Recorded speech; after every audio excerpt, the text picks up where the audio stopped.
My name is Charlotte Whitmore. I am 29 years old, and I live in Portland, Oregon. I remember the exact moment I stopped being a daughter and became a stranger.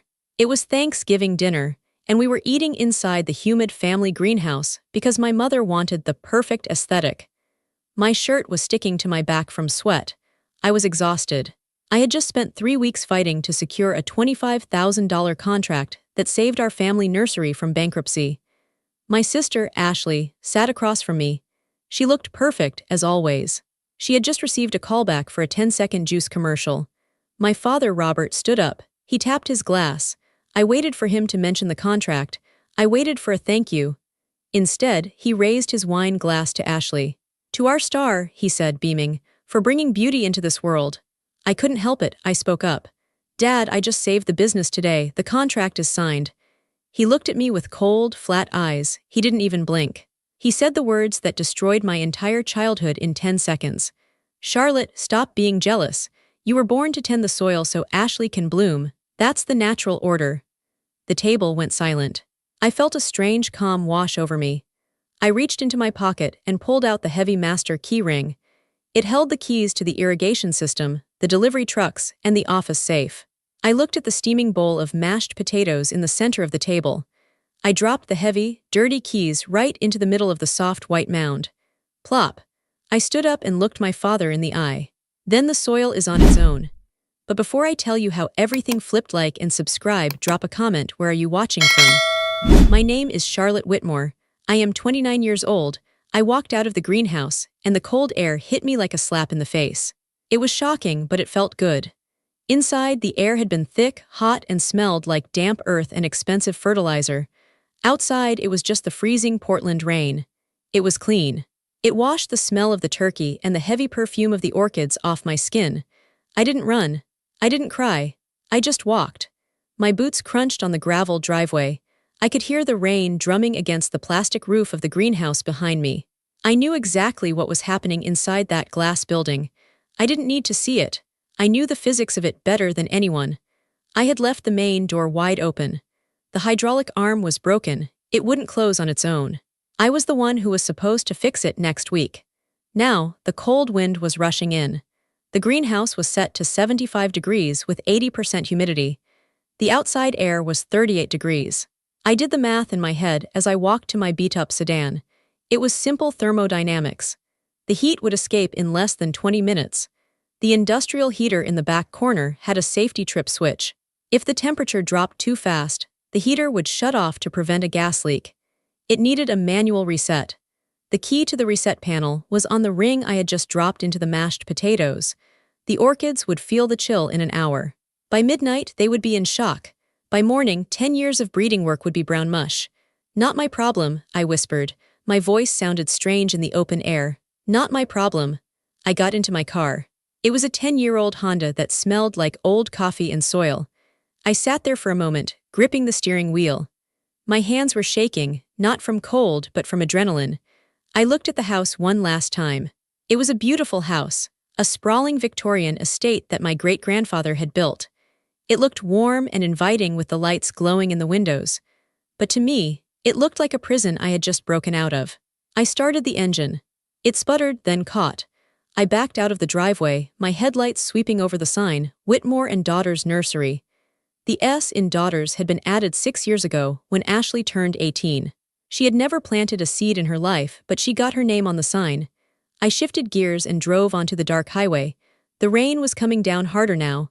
The wipers slapped back and forth, a steady rhythm. Slap swish, slap swish. It was the only sound in the world. For the first time in my life, I wasn't rushing to go pick up supplies. I wasn't rushing to fix a broken pipe.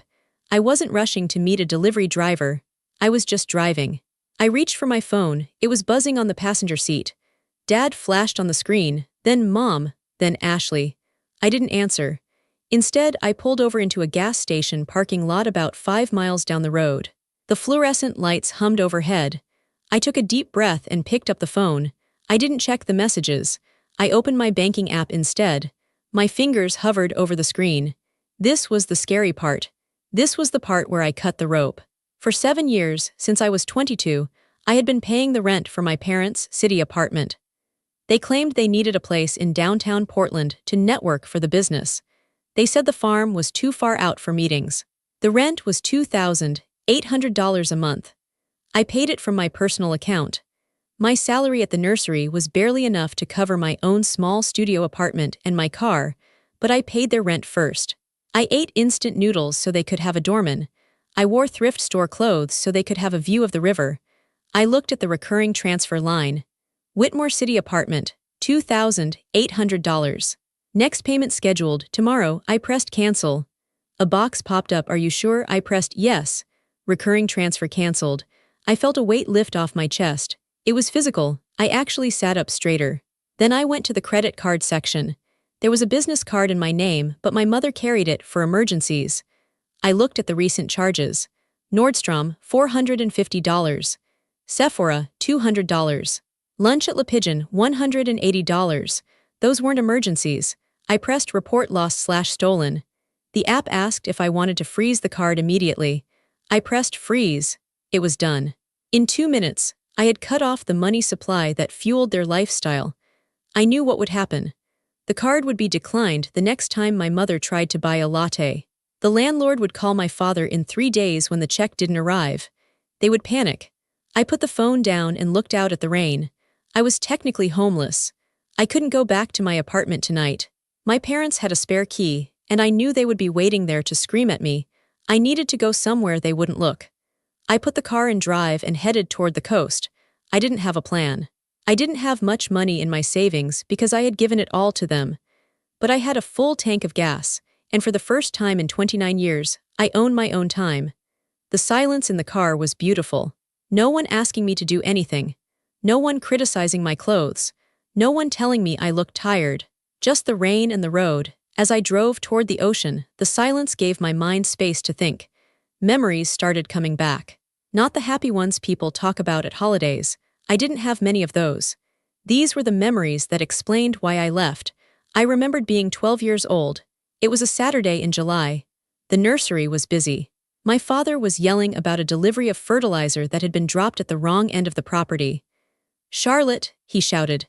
"Get over here." I ran over. I was a skinny kid, knees always scraped, hair always in a messy ponytail. "Move these bags to the shed," he said, pointing to a pallet of 50-pound sacks. "The rain is coming, they can't get wet." "But Dad," I said, looking at the huge pile. "They're too heavy. Can't the forklift guy do it?"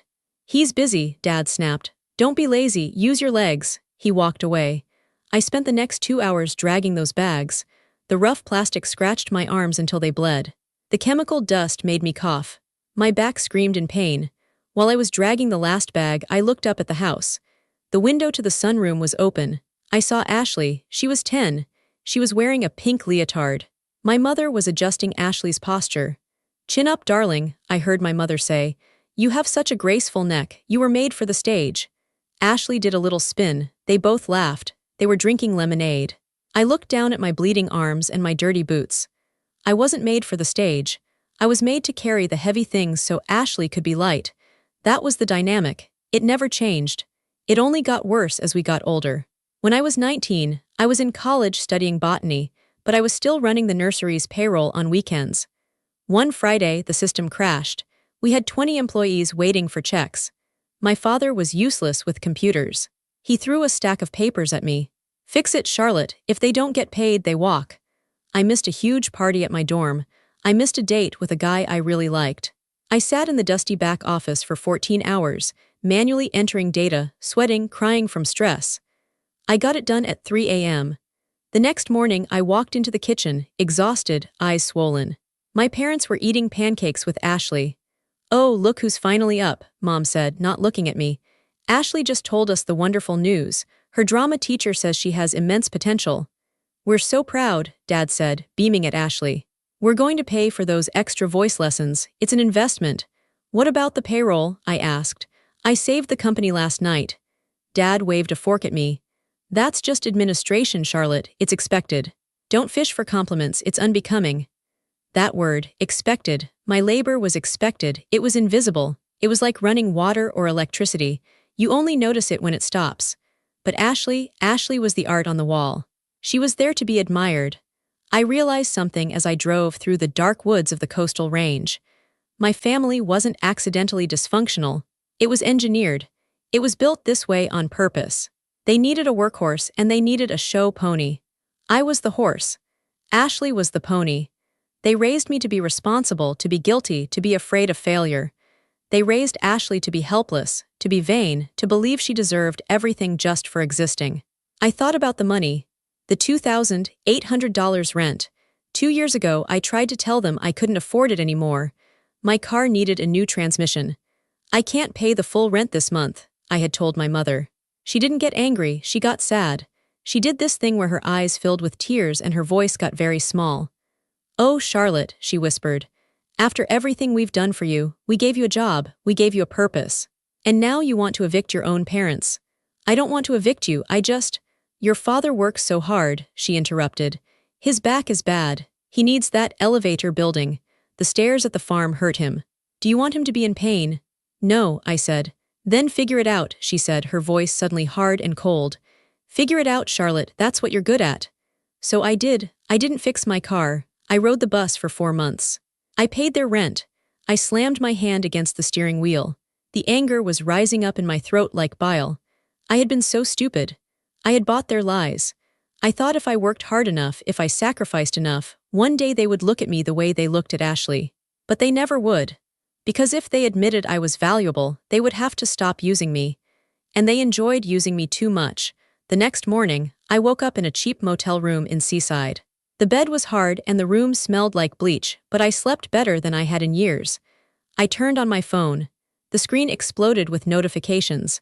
47 missed calls. 82 text messages. I sat up, pulled the pillows behind me and started to read. I didn't feel panic. I felt like a scientist observing an experiment. I had removed the variable me, and now I was watching the reaction. 8 a.m. Dad, where are you? The irrigation isn't running. The pressure gauge is red. 8:15 a.m. Dad, Charlotte, pick up. The greenhouse is freezing. The heater won't kick on.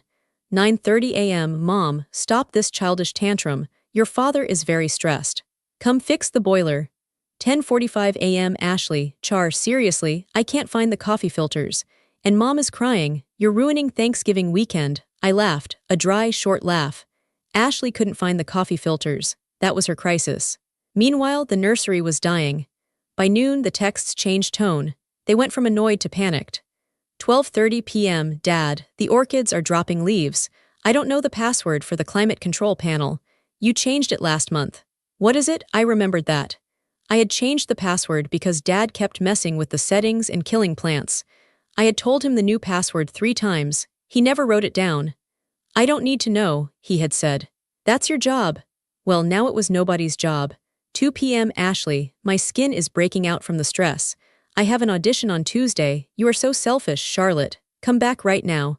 3:15 p.m. Mom. The card was declined at the grocery store. It was humiliating. Unfreeze it immediately. We have guests coming for leftovers. I didn't reply to a single one. I took a screenshot of every message. Click, click, click. This was evidence. This proved that without me, they couldn't function for even 24 hours. I ordered a pizza to the motel room. I ate it in bed while watching HGTV. Around 5 p.m., my phone rang. It was a number I didn't recognize. I let it go to voicemail, then it rang again, same number. I picked it up. Hello, Charlotte, a woman's voice, sharp but not unkind. Yes, it's Aunt Patricia. I sat up straight. Patricia was my father's older sister. She was the black sheep of the family. She had been banned from family gatherings 10 years ago because she told my father he was a pompous fool at Christmas dinner. I hadn't spoken to her since then. Aunt Patricia, I heard what happened, she said. Your mother called me, she's hysterical, said you went crazy and tried to burn the house down. I didn't burn anything, I said calmly. I just left. I know, Patricia said. I know Susan is a liar. Listen to me, Charlotte, where are you? I'm safe. Good, stay there, but I need to see you. I have something of yours. Your grandmother left it with me before she died. She made me promise not to give it to you until you were ready. She said I'd know when that was. Ready for what? Ready to walk away from them, Patricia said. And it sounds like you finally did. My heart started to pound. My grandmother had died 5 years ago. She was the only person who had ever been kind to me. She used to sneak me cookies when Mom put me on a diet. Meet me at the diner on Highway 26, Patricia said. The one with the giant crab sign, 1 hour. Okay, I said. I hung up. I looked at the phone again. Dad, if those orchids die, I will sue you for damages. I screenshotted it. He couldn't sue me. I was an at-will employee with no contract. I had resigned. The nursery was collapsing. The inventory was rotting. The money was frozen. And I was going to get pancakes with Aunt Patricia. The diner was warm and smelled like bacon and old frying oil. Aunt Patricia was sitting in a booth in the back. She looked exactly as I remembered. Sharp gray bob haircut, bright red lipstick, and a look in her eyes that said she didn't tolerate nonsense. She didn't hug me. She just pointed to the seat across from her. You look like hell, Charlotte, she said. Thanks, I said, sliding into the vinyl booth. I feel great. You should, she said. I ordered you coffee. She pushed a mug toward me. Then she reached into her large leather tote bag and pulled out a metal lockbox. It was old, gray steel, with a small key taped to the top. Your grandmother, Martha, gave this to me a week before she passed, Patricia said. She knew your parents. She knew Robert was weak and Susan was greedy. She knew they would bleed you dry if they could. I stared at the box. What is it? Open it. I peeled the tape off the key. My hands were shaking again. I unlocked the box and lifted the lid. Inside was a stack of papers, old bank statements, legal documents. I picked up the top paper. It was a trust deed. The Charlotte Whitmore Education and Business Trust. Beneficiary. Charlotte Whitmore. Trustee, Robert Whitmore and Susan Whitmore. Initial deposit, $150,000, I gasped. What is this? Your grandmother sold her rental properties in 2015, Patricia said. She set aside $150,000 for you, specifically for you, to start your own nursery or buy a house. She knew you were the one with the green thumb. I never knew about this, I whispered. They told me Grandma died broke. They said we had to pay for her funeral. Lies, Patricia spat. Read the transaction history, the second page. I turned the page. My eyes scanned the lines. January 12, 2018. Withdrawal $45,000. March 4, 2018. Withdrawal $30,000. June 15, 2018. Withdrawal $75,000. Balance $0. The account had been drained 5 years ago. I looked at the dates. They felt familiar. January 2018. That was when Ashley moved to Los Angeles. March 2018. That was when Ashley got her portfolio photos done. June 2018. That was when Ashley bought her convertible. They spent it, I said. My voice was trembling. They spent my inheritance on Ashley. Keep looking, Patricia said softly. Look at the withdrawal slips. I pulled out the copies of the bank slips. At the bottom of each one was a signature. Charlotte Whitmore. I stared at it. It looked like my name. It looked like my handwriting. But I had never signed these. I looked closer. The C was too loopy. The T wasn't crossed in the middle. It was a forgery, but not just any forgery. I recognized the pen stroke. I recognized the specific way the R curled. It was my mother's handwriting. She had practiced signing my name. She forged my signature, I said. The realization hit me like a physical blow to the stomach. This isn't just them being mean. This is fraud, Patricia said. Grand larceny, identity theft. It's a felony, Charlotte.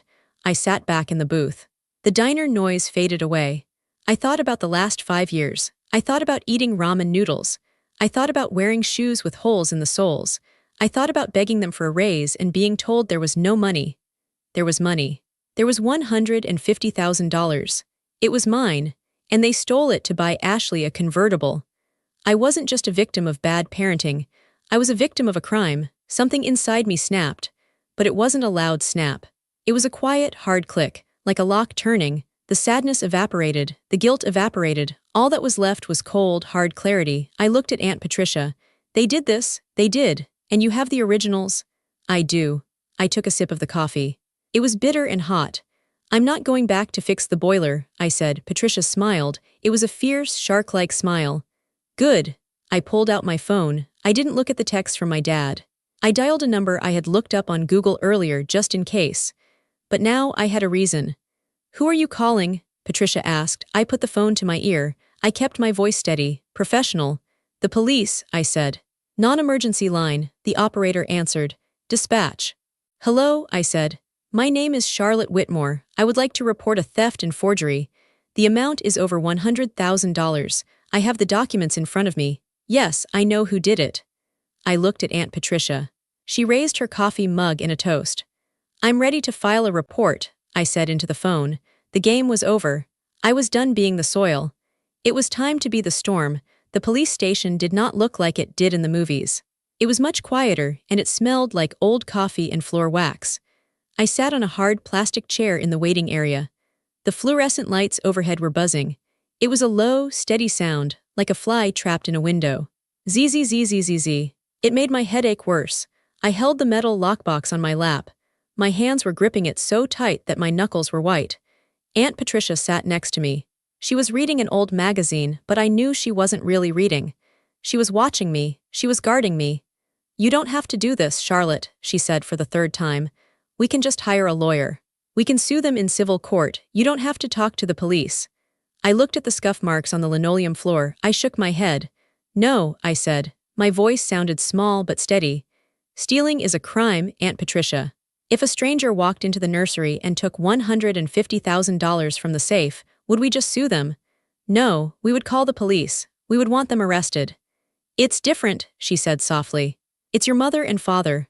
That makes it worse, I said. A stranger doesn't owe me love. A stranger doesn't owe me protection. They were supposed to protect me. Instead, they robbed me. A heavy door opened.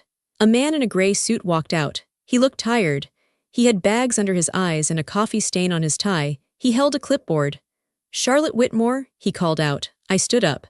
My legs felt heavy, like I was walking through mud. That's me. I'm Detective Miller, he said. Financial Crimes Division. Your aunt called ahead. Come on back. We walked through a maze of desks. Phones were ringing. People were typing. It was just an office, but it felt dangerous. We went into a small interview room. There was a metal table and 3 chairs. There was a mirror on the wall that I knew was one-way glass. Have a seat, Detective Miller said. He sat down and opened a notepad. So you want to report a theft? I put the lockbox on the table. The sound of the metal hitting the table was loud.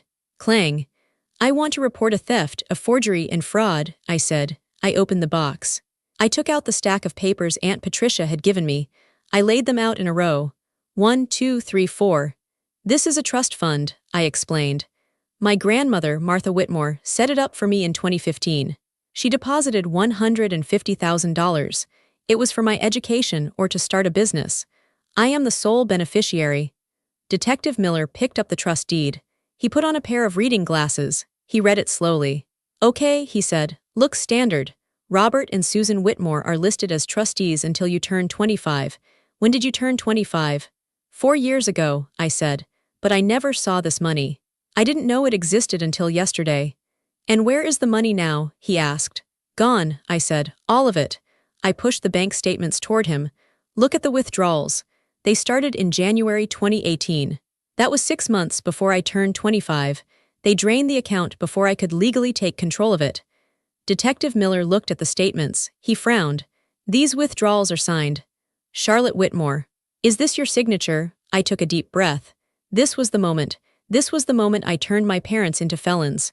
No, I said, that is not my signature. Are you sure? He asked. He looked at me over his glasses. Sometimes people forget.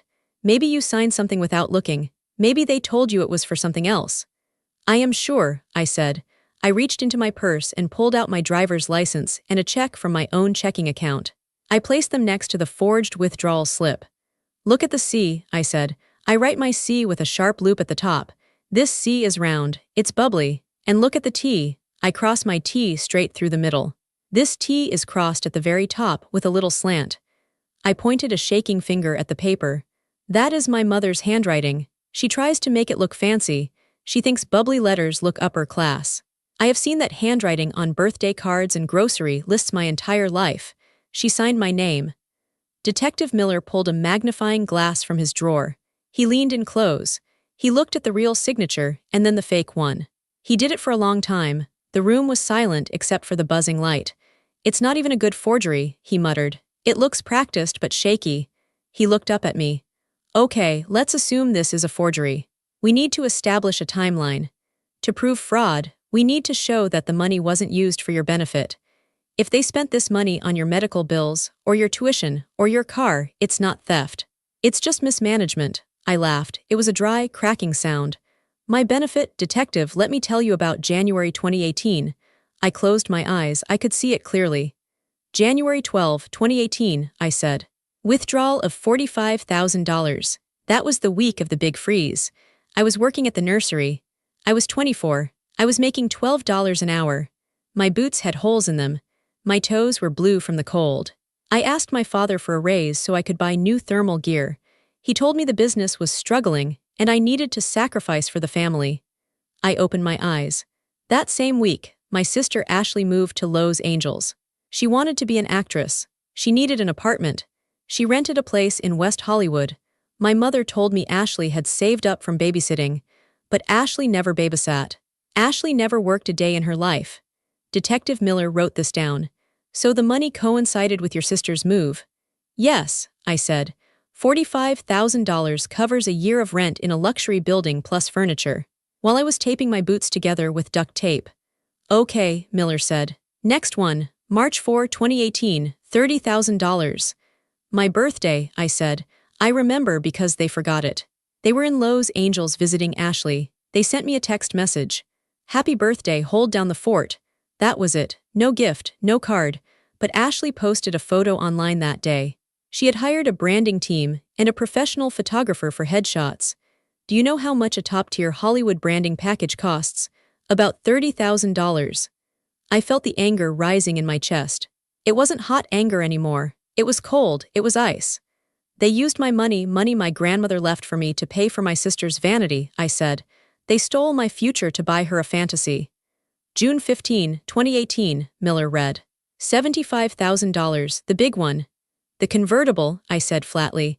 Ashley came home for a visit that summer. She drove up in a brand new white convertible. Leather seats, custom rims. She said her agent leased it for her as a signing bonus. We all knew she didn't have an agent yet. But my parents clapped. They popped champagne. They told me to go wash the car for her because it had bugs on the windshield. I looked at my hands. They were rough, calloused. I washed the car, I whispered. I washed the car that was bought with my stolen money. I scrubbed the bugs off the bumper while my sister sat on the porch drinking iced tea and watching me. Detective Miller stopped writing. He put his pen down. He looked at me with a softness I didn't expect. Miss Whitmore, he said, this is a significant amount of money. In this state, theft over $10,000 is a Class B felony. Aggravated identity theft is also a felony. If we pursue this, and if the evidence holds up, which it looks like it will, your parents are looking at prison time. Minimum mandatory sentences apply. He leaned forward. I need you to be very clear about this. Once I file this report, the state takes over. You can't just change your mind next week because your mom cries. This isn't a family dispute anymore. It's the people of the state of Oregon versus Robert and Susan Whitmore. Are you ready for that? I looked at the mirror. I saw my own reflection. I looked tired. I looked pale, but I looked strong.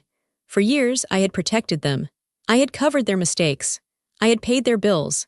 I had hidden their cruelty from the world. I thought that was what a good daughter did. But a good daughter doesn't let her parents commit crimes. A good daughter doesn't let herself be abused. And a good parent doesn't steal from their child. I thought about the natural order my father loved to talk about. The soil and the flower. He was right, I was the soil. But soil has rules. If you poison the soil, nothing grows. If you steal from the soil, the land dies. They had poisoned me. They had stolen from me. And now the harvest was coming. I am not doing this to be mean, I said to Detective Miller. I am doing this because it is the truth. They committed a crime. They need to face the consequences. I am done protecting them from reality. Is that a yes? Miller asked. Yes, I said. File the report. Issue the warrant. I want my money back, and I want justice. Miller nodded. He hit a button on his desk phone. Cindy, can you bring me the intake forms for a felony fraud case? Yes, the long form. He looked back at me. We can arrest them today. We can send a patrol car to the house. No, I said. Not yet. I want to give them one chance to do the right thing. Not for them, but for me. I need to look them in the eye and see if they have any remorse. If they don't, then you can arrest them. How do you want to handle it? My lawyer is setting up a meeting tomorrow morning, I said. If they don't agree to pay me back and liquidate the assets immediately, I will text you. Then you can come. That's risky, Miller warned. They might try to run. They might try to hide money. They have nowhere to run, I said.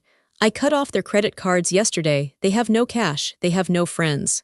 They only have the lie they've been living, and I'm about to pop the balloon. I signed the police statement. My hand didn't shake this time. Charlotte Whitmore, the real signature, the one that mattered. Walking out of the police station, I felt a strange sensation. I felt lighter. The physical weight of the secret was gone. I wasn't carrying it alone anymore. The detective knew, the state knew, the law knew. I looked up at the gray sky. It was starting to rain again. "Let it rain," I whispered. I was ready for the storm. The law office of Henderson and Associates was located on the top floor of a glass building in downtown Portland. It was a place of power. The carpet was thick and silent. The walls were lined with expensive art. It was the kind of place my parents pretended to belong in, but couldn't actually afford. I arrived 30 minutes early. Mr. Henderson, my lawyer, met me in the lobby. He was a sharp man, about 50, with a suit that cost more than my car. Aunt Patricia had hired him. She said he was a shark in a silk tie. That was exactly what I needed. "Charlotte," he said, shaking my hand. His grip was firm. "You look ready." "I am," I said. "Do they know why they are coming?" "No," Mr. Henderson smiled. "I simply told them it was a matter regarding the future of the Whitmore estate and immediate financial restructuring. Your father thinks he's coming here to sign a loan or get a bailout. He probably thinks you're going to apologize and co-sign a new mortgage." "He's going to be disappointed," I said. We went into the main conference room. It was a large room with a long mahogany table. One wall was entirely glass, looking out over the city. You could see the river. You could see the bridges. I sat at the head of the table. Mr. Henderson sat to my right. I placed the folder, the one containing the police report, the bank statements, and the trust deed, in the center of the table. Then we waited. The waiting was the hardest part. Every minute felt like an hour. I kept checking my watch. 10 a.m. 10:05 a.m. They were late. Of course they were late. Being late was a power move for them. It forced people to wait on them. It said, "My time is more important than yours." At 10:12 a.m., the receptionist buzzed in. "Mr. and Mrs. Whitmore are here." "Send them in," Mr. Henderson said. The heavy double doors swung open. My parents walked in. They looked smaller than I remembered. Maybe it was the big room. Maybe it was because I was sitting down and they were standing. My father, Robert, was wearing his business suit, but I noticed the hem of the pants was frayed. He looked red-faced and stressed. My mother, Susan, was wearing a large fur coat, fake, and sunglasses, even though it was raining outside. She was holding a tissue, ready to cry at a moment's notice. They stopped when they saw me. "Charlotte," my father said. He sounded confused. "What are you doing here? We have a meeting with a lawyer." "I am the meeting, Dad," I said. I didn't stand up. "Don't be ridiculous," my mother snapped. She took off her sunglasses. Her eyes were puffy. "We have been worried sick about you. You ran off. You abandoned the nursery. Do you know the irrigation system failed? We lost half the hydrangeas. Thousands of dollars, Charlotte. You are going to pay for that." She marched to a chair and sat down. My father followed. He looked at Mr. Henderson. "Who are you?" he demanded. "Where is the loan officer?" "I am James Henderson," my lawyer said. "I represent your daughter, Charlotte Whitmore. There is no loan officer. There is no bailout. This is a settlement conference." "Settlement?" My father laughed. It was a nervous, arrogant laugh. "Settlement for what? She's our daughter. She's our employee. If anyone is settling, she should be settling with us for walking off the job." He pointed a finger at me. "You are coming home, Charlotte. Right now. You are going to fix the boiler, you are going to apologize to your mother, and you are going to work double shifts until you pay off the damage you caused." I looked at his finger. It used to terrify me. It used to make me shrink into a ball. Now it just looked like a finger. I leaned forward. "No," I said. My father blinked. "Excuse me." "No," I repeated. "I am not coming home. I am not fixing the boiler. I am not your employee, and I am certainly not your daughter anymore." "How dare you?" my mother gasped. She started to sob. "After everything we did for you, we gave you life. We gave you a home. You gave me a debt," I said, "and you gave me a crime."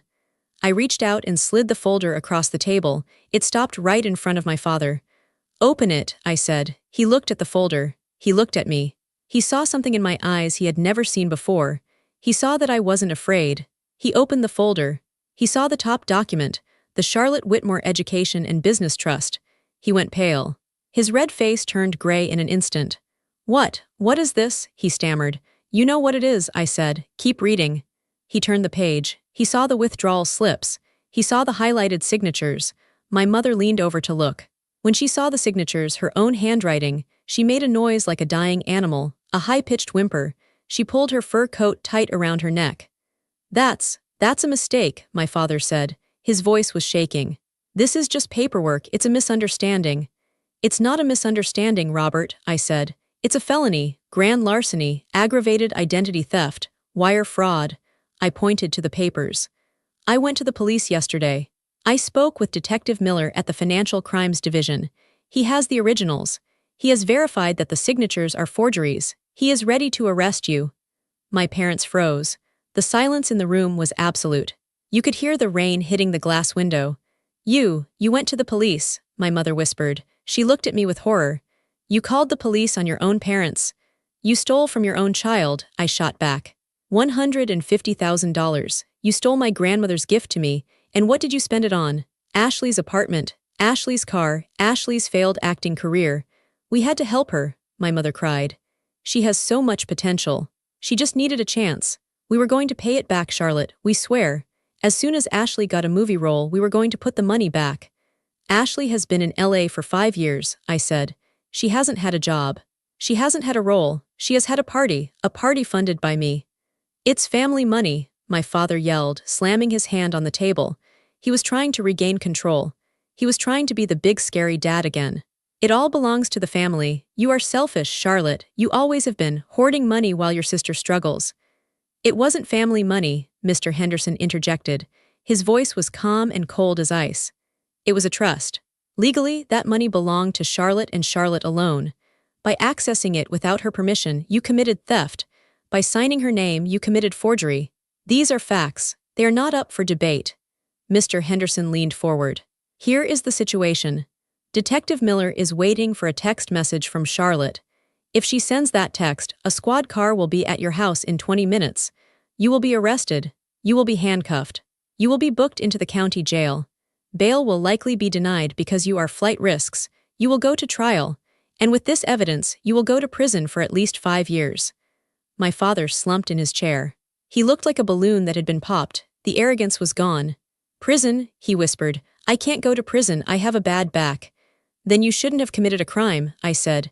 What do you want? My mother asked. She was crying for real now. Ugly, terrified tears. Please, Charlotte, don't send us to jail, we'll do anything, please. Here is the deal, I said. Option B, I pushed a second document across the table. It was a legal settlement agreement. You will liquidate the nursery, I said. Immediately, you will sell the land, the equipment, the trucks, and the house, everything. But that's our home, my father whimpered. That's my legacy. My grandfather built that business. And you destroyed it, I said. It's over. The business is bankrupt anyway. I saw the books. You're drowning in debt. Selling it is the only way to pay me back. You will sell everything, I continued. You will pay me $150,000 plus interest, totaling $165,000. And then, my mother asked. And then you will leave me alone, I said. Forever, you will not call me. You will not text me, you will not come to my house. If you try to contact me, the deal is void and I will press charges. You're disowning us? My father asked. He looked shocked. We're your family. No, I said. I'm firing you. You were bad parents. You were bad bosses. And you were bad people. I am terminating the relationship. My father looked at the settlement paper. His hands were shaking so hard he couldn't hold the pen. If we sign this, no police. If you sign this, and if the check clears, I will tell Detective Miller I do not wish to pursue prosecution, I said. But the file stays open. If you miss a payment, or if you try to hide assets, he will come for you. My father looked at my mother. They communicated without speaking. They realized they had no choice. They were cornered. The decades of bullying, of manipulation, of using me, it all ended right here at this mahogany table. Give me the pen, my father said. He signed. Then he pushed the paper to my mother. She sobbed, snot running down her nose, and signed. I took the paper back. I checked the signatures. Robert Whitmore, Susan Whitmore. They were real signatures this time. Get out, I said. They stood up slowly. They looked like ghosts. They walked to the door. My father stopped. He turned around. He looked at me one last time. You're cruel, Charlotte, he said. I never thought you had it in you. I looked him in the eye. I learned from the best, I said. They left. The door clicked shut behind them. The room was silent again. Mr. Henderson looked at me and smiled. Well done, Charlotte. I turned my chair to look out the window. The rain was still falling on the city, washing the streets clean. I didn't feel cruel. I felt clean. I felt like a wound that had finally been stitched up. It would leave a scar, yes, but it would stop bleeding. I took a deep breath. It's done, I whispered. The next 3 months were a blur of lawyers, auctions, and paperwork, but I wasn't doing the work. I was watching it happen. Mr. Henderson handled everything. He was ruthless. The nursery was seized. The bank foreclosed on the property because, it turned out, my parents had mortgaged it to the hilt to pay for their lifestyle, even before stealing my trust fund. I went to the auction. I stood in the back, wearing a hooded raincoat. I watched strangers walk through the greenhouses. I saw a man buy the delivery trucks. I saw a woman buy the irrigation equipment. I saw the orchids, the ones I had spent years caring for, sold in bulk for pennies on the dollar. It hurt to see the plants go. They were innocent. But I knew I couldn't save them. I had to let the old garden die so I could plant a new one. My parents were evicted from the Victorian house. It was sold to a developer who planned to turn it into a bed and breakfast. They moved into a small, 2-bedroom apartment in a rundown part of town. No view of the river. No doorman. Robert, my father, got a job as a night security guard at a warehouse. He sits in a booth for 8 hours a night, checking. He makes $28 an hour. It's hard work. His back hurts. Susan, my mother, started making jam. She sells it at a farmer's market on weekends. She has to stand on her feet all day. She complains to anyone who will listen about how ungrateful her children are. And Ashley. The money stopped instantly. Her rent check bounced. Her car was repossessed. She called me once, screaming, "You ruined my life. I was about to get a role. You're just jealous." I didn't say anything. I just hung up. I heard from Aunt Patricia that Ashley had to move out of the penthouse. She moved to Seattle. She lives in a studio apartment with 3 other girls. She works as a barista at a coffee shop. For the first time in her life, she has to wake up at 5 a.m. She has to serve people. She has to clean up spills. She is finally learning what the natural order really is. Work, then reward, not the other way around. I received my check. After the liquidation, after the lawyers took their cut, and after the bank took theirs, there was just enough to pay me back. $165,000. My principal plus a little interest. I held the check in my hand. It wasn't a fortune, but it was freedom. I drove out of the city. I drove past the old nursery, which was now empty and dark. I didn't stop. I kept driving south into the Willamette Valley. I didn't want a greenhouse. I didn't want orchids. Orchids are fussy. They need constant attention. They need to be pampered. I wanted something strong, something that could survive a storm. I found a piece of land. 5 acres. It was wild, overgrown with blackberries and weeds.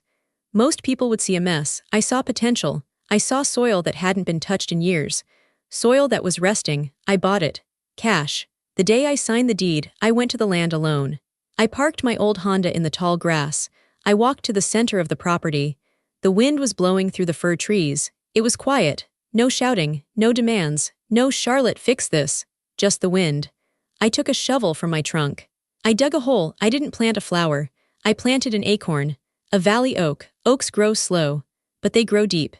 Their roots go down so far that they can survive drought, fire, and storms. And once they are big, they provide shelter for everything around them. I patted the dirt down around the seed. "Grow," I whispered. "Take your time. No one is rushing you." 2 years have passed since I walked out of that Thanksgiving dinner. My life is simple now, very simple and very quiet. I live in a small manufactured home on my 5 acres. It's not a mansion, it's a box. But it's my box. I pay the bills, I chose the curtains. I started a small business. Not a nursery, I do landscape consultation. I help people fix their soil. I teach them how to make things grow in difficult places. I don't have employees. I don't have a legacy to uphold. I just have my hands and the dirt. I wake up when the sun comes up. Not because I have to, but because I want to. I drink my coffee on my porch. I watch the mist burn off the valley. I don't talk to my parents. Aunt Patricia tells me about them sometimes. She says my father is bitter. He tells his drinking buddies that his daughter stole his business. He believes his own lie. She says my mother is still waiting for Ashley to become a movie star and buy them a mansion. They are stuck in a loop of delusion. I don't wish them harm, I just don't think about them. They are like a TV show I used to watch but lost interest in. I changed the channel. Last week I was at the grocery store. I saw a woman who looked like my mother from behind, the same coat. For a second my heart stopped. The old fear spiked in my chest, the fear of being scolded, the fear of being not good enough. Then the woman turned around. It wasn't her, but even if it had been, it wouldn't have mattered. I'm not the same Charlotte. The Charlotte who dropped the keys in the potatoes was desperate. She was reacting. The Charlotte who lives here on this land is proactive. I am building something. I walked out to my oak tree yesterday. It's a sapling now, about 2 feet tall. It has healthy green leaves. I sat down next to it. I remembered what my father said. You were born to tend the soil. He meant it as an insult. He meant I was bottom tier. He meant I was a servant, but he was wrong about the meaning. The soil is everything. Without the soil, the flower dies. Without the soil, the tree falls. The soil is the source of power. I am the soil. And for 30 years, I gave my nutrients to weeds. Now I keep my nutrients for myself. And look at how I'm growing. I have a dog now. A mutt named Buster. He follows me around the property. He doesn't ask for anything except a scratch behind the ears. I have a boyfriend, David. He's a carpenter. He built me a trellis for my tomatoes. He doesn't care about image. He cares about whether the wood is level. We cooked Thanksgiving dinner together this year, just the two of us. We had turkey sandwiches. We ate them on the porch. We didn't toast to anyone's success. We just ate. It was the best meal of my life. People ask me sometimes if I forgive them. Forgiveness is a tricky word. It sounds like you are saying what they did was okay. What they did was not okay. It was theft. It was abuse. It was cruel. I don't forgive the action. But I have let go of the anger. Anger is heavy. It's like carrying those 50-pound fertilizer bags. If you carry it too long, it breaks your back. So I put the bags down. I found justice. Not just in the legal settlement, but in the reality of our lives. Justice isn't always a gavel banging. Sometimes, justice is just the truth revealing itself. The truth is, they needed me. I didn't need them. When I left, they fell. When they left me alone, I rose. That is the only verdict I needed. I stand on my porch as the sun goes down. The sky is purple and orange. I look at my hands. They are rough. There is dirt under my fingernails. They are working hands. For a long time, I hated my hands. I wanted them to be soft like Ashley's. Now I love them. These hands built a life. These hands dug a well. These hands signed the papers that set me free. If you are listening to this, and you feel like you are the soil in your family, if you are the one doing the work while everyone else blooms, if you are the one paying the price for everyone else's comfort, listen to me. You are not the background character. You are the foundation. And the thing about a foundation is you can choose what you support. You can support a crumbling, ungrateful house. Or you can walk away, find your own patch of earth, and build something that actually shelters you. It's scary to drop the keys. It's scary to walk into the rain. It's scary to cut the cord. But let me tell you from the other side. The air is cleaner here, the water is sweeter. And the silence isn't lonely, it's peaceful. My name is Charlotte, I am a gardener, and I finally pruned the dead branches from my family tree. Now I am in full bloom.